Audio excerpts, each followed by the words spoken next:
warahmatullahi wabarakatuh. Perkenalkan, nama saya Nazwa Halsa Zaira dari kelas 11-2. Di sini saya akan menjelaskan tentang materi seputar cerpen. Cerpen merupakan suatu karya sastra dalam bentuk tulisan yang mengisahkan tentang sebuah cerita fiksi lalu dikemas secara pendek, jelas, dan ringkas. Cerpen biasanya hanya mengisahkan cerita pendek tentang permasalahan yang dialami.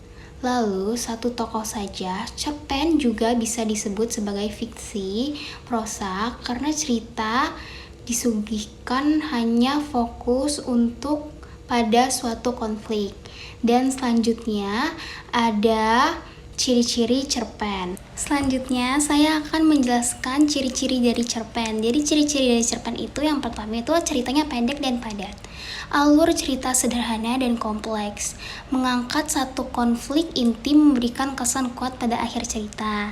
Dan selanjutnya ada unsur intrinsik cerpen. Yang pertama itu tema, yaitu gagasan pokok atau ide utama yang melandasi cerita.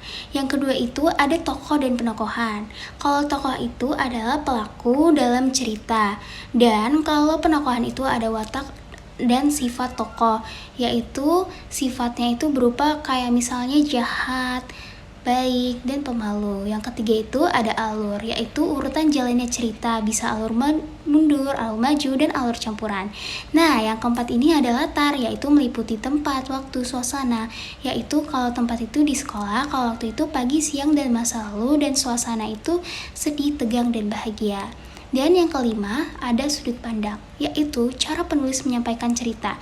Dan yang keenam itu ada amanat pesan moral atau nilai yang disampaikan penulis melalui cerita. Nah, yang ketujuh ini ada konflik, yaitu pertentangan atau masalah yang dialami oleh tokoh. Dan yang terakhir ini ada gaya bahasa, yaitu majas atau pilihan kata yang membuat cerita lebih menarik.